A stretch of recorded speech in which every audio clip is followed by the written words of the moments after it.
Already ನಾನು ಈ ಬಿಸ್ನೆಸ್ಸಿಗೆ ಬರಲಿಕ್ಕೆ ನನಗೆ ಗುರಿ ಇತ್ತು. ಬಟ್ ಹೊರಗಡೆ ಏನೆಲ್ಲ ಮಾಡಿದ್ರು ಕೂಡ ನಾವೇನು ಸಾಧನೆ ಮಾಡೋಕ್ಕಾಗಲ್ಲ.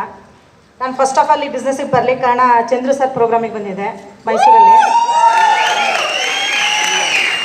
ಫಸ್ಟ್ ಟೈಮ್ ಬಂದಿದೆ. ಆವಾಗ ಅವ್ರದ್ದು ಅಚೀವ್ಮೆಂಟ್ ನೋಡಿದೆ. ನಾನು ಅನ್ನಿಸ್ತು ಹೇಗಿದ್ರು ಹುಟ್ಟಿದ್ದೀನಿ, ಸಾಯೋದ್ರೊಳಗಡೆ ಇದರಲ್ಲಿ ಇದ್ದು ನಾನು ಏನಾದ್ರು ಒಂದು ಅಚೀವ್ಮೆಂಟ್ ಮಾಡಲೇಬೇಕು ಅಂತ ನಾನು ಡಿಸೈಡ್ ಮಾಡಿದೆ. ಅವತ್ತು ನೆಕ್ಸ್ಟ್ ಡೇನೇ ಬಂದೆ. ನಾನು ಸ್ಪಾನ್ಸರ್ ಆಗಿ ಫಸ್ಟ್ ಆಫ್ ಆಲ್ ನಾನು ನನ್ನ ಮನೆ ಪ್ರಾಡಕ್ಟ್ಸ್ ಯೂಸ್ ಮಾಡ್ತಾ ಬಂದೆ. ನಾನು ಯೂಸ್ ಮಾಡ್ಕೊಂಡು ನನಗೆ ಗೊತ್ತಿರೋ ಫ್ರೆಂಡ್ಸ್ ಸರ್ಕಲ್, ರಿಲೇಷನ್ ಸರ್ಕಲ್ಗೆ ಏನು ಡೂಪ್ಲಿಕೇಶನ್ ಹೇಳಿದ್ರು ಡೆಮೋ ಕೊಡೋದು, ಅದನ್ನು ನಾನು ಮಾಡ್ತಾ ಬಂದೆ. ಮಾಡ್ತಾ ಒಂದೊಂದೇ ಮೆಟ್ಲು ಹತ್ಕೊಂಡು ಬಂದೆ. ನಿಮ್ಮೆಲ್ರಿಗೂ ಕನಸಿದೆ ಅಂದರೆ ಕನಸಿರುತ್ತೆ, ಮತ್ತು ಗುರಿನೂ ಇರಬೇಕು. ಕನಸಿದ್ರೆ ಸಾಲಲ್ಲ, ಗುರಿ ಇರಬೇಕು. ಅದ್ರ ಜೊತೆಗೆ ಒಳ್ಳೆ ಗುರುನೂ ಇರಬೇಕು. ಅದೆಲ್ಲ ಇದ್ದರೆ ಖಂಡಿತವಾಗ್ಲೂ ಯಾರು ಬೇಕಾದ್ರೂ ಸಾಧನೆ ಮಾಡ್ಬೋದು.